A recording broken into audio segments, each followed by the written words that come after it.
Hello student, स्वागत है आपका आपके चैनल द फाइट एग्जाम में। कोई भी एग्जाम को फाइट करने के लिए हमारे चैनल को ज़रूर सब्सक्राइब कीजिए। चलिए आज हम लोग थोड़ा सा मैथ की रणनीति जानते हैं कि किस तरह से मैथ की तैयारी किया जाए। देखिए महीना बचा हुआ है, किस तरह से आप इसकी तैयारी करेंगे आज की इस वीडियो में पूरी डिटेली बात करूँगा और आपको बताऊँगा कि किस तरह से आप तैयारी करेंगे ताकि आप मैथ में अच्छा नंबर ला सके। तो आइए बोर्ड पर चलते हैं और आपको बताते हैं। यहाँ पर मैंने लिखा है मैथ 10th क्लास का, ठीक है। 10th में जो भी बच्चे हैं वहाँ पे कैसे तैयारी करेंगे बुक का, वो मैं आपको बताता हूँ। यहाँ पे देखिएगा, मैंने देखा टोटल क्वेश्चन है ना, टोटल क्वेश्चन आपके किताब में NCERT का किताब जो है उसमें जो टोटल क्वेश्चन है, ठीक है, आपका जो है 380 या 400 लगभग है, ठीक है। तो 380 मान के चलते हैं या 400 मान के चलते हैं, ठीक है। उसके बाद यहाँ पे देखिएगा 6 महीना बीत चुका हुआ है, 6 महीना अभी बाकी है। कब तक? जनवरी तक, ठीक है।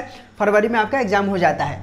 तो आ जाइए, यहाँ पे 6 महीना बाकी है। इस लिहाज से अगर 30 दिन की बात करेंगे, ठीक है ना, तो यहाँ पे हमने इसको गुना किया है तो 180 डेज होता है, यानी कि 180 दिन अभी बाकी है आपका, ठीक है। उसके बाद यहाँ पे समझिए 180 दिन में से है ना, 180 दिन में से हम 30 दिन को घटा लेते हैं। क्यों घटा लेते हैं? इसमें फेस्टिवल आ जाता है, इसमें क्या बोलते हैं, कोई इंसान बीमार हो जाता है, ठीक है, किसी की शादी आ जाती है ना, कोई प्रॉब्लम आ जाते हैं, तो 30 दिन हटा के लेकर के चलते हैं, ठीक है। तो यानी कि टोटल जो डे होगा आपका 150 डे है, ठीक है।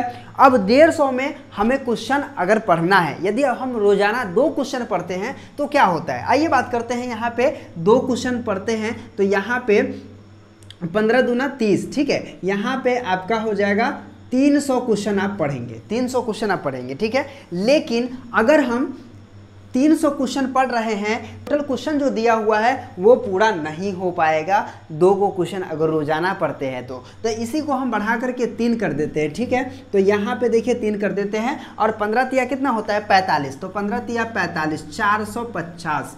देखिए सर, यहाँ पे अगर 400 क्वेश्चन भी मान के चलते हैं तो यहाँ पे देखिएगा आप इतने दिन में तो 450 क्वेश्चन पढ़ लेंगे सर, लेकिन है कितना, 400 है कितना, 380 ही है ना। तो आसानी से रोजाना आपको 3 क्वेश्चन जरूर पढ़ने चाहिए, ठीक है। इस बुक में से यहाँ पे देख पा रहे होंगे, ये मेरे पास किताब है, इस बुक में से 3 क्वेश्चन रोजाना आपको पढ़ना होगा यदि आप है ना इतना नंबर को क्या करना चाहते हैं, फाइंड करना चाहते हैं, ठीक है। अब देखिए उसके बाद ये आ गया, रोजाना क्या करें सर, तो एक दिन में 3 प्रश्न जरूर पढ़ें। एक दिन में 3 प्रश्न पढ़ना है, 3 प्रश्न को बनाना है, 3 प्रश्न का हल करना है। दूसरा बात आता है यहाँ पे उसे दोहराते रहना है। और कई सारे लोग बना तो लेते हैं सर, लेकिन उसको दोहराते नहीं हैं, उसको रिवीजन नहीं करते हैं, और रिवीजन नहीं करने के कारण वो भूल जाते हैं और बनाने के समय वो नहीं बना पाते हैं। इसीलिए रिवीजन हमेशा करते रहिएगा आप, ठीक है। उसके बाद मैथ के पैटर्न को समझिए। मैथ के पैटर्न को समझना बहुत ज़रूरी है।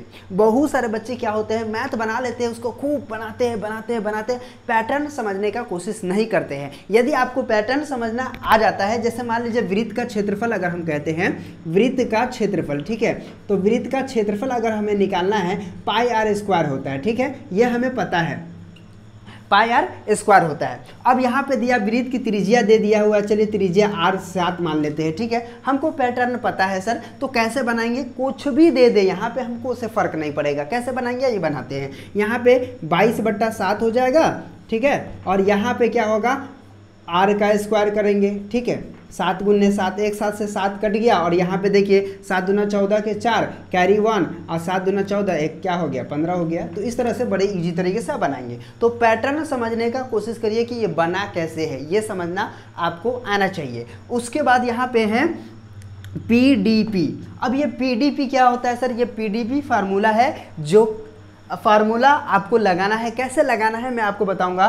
पर डे प्रैक्टिस होना चाहिए। जब तक आप पर डे प्रैक्टिस नहीं करोगे तब तक आप इसको नहीं बना पाओगे। तो इसीलिए पर डे 2 घंटा प्रैक्टिस करिए। आप बड़े ही इजी तरीके से मैथ को हलवा कर लेंगे और बड़े इजी तरीके से बना पाएंगे, और एग्ज़ाम में भी आप अच्छे तरीक़े से बना पाएंगे। तो उम्मीद करता हूँ कि आज के वीडियो से बहुत कुछ आपको सीखने को मिला होगा। तो चलिए बनाइए इसको, इस तरह से काम करिए। 6 महीना बचा हुआ है, इस 6 महीने को अच्छा से इस्तेमाल करिए।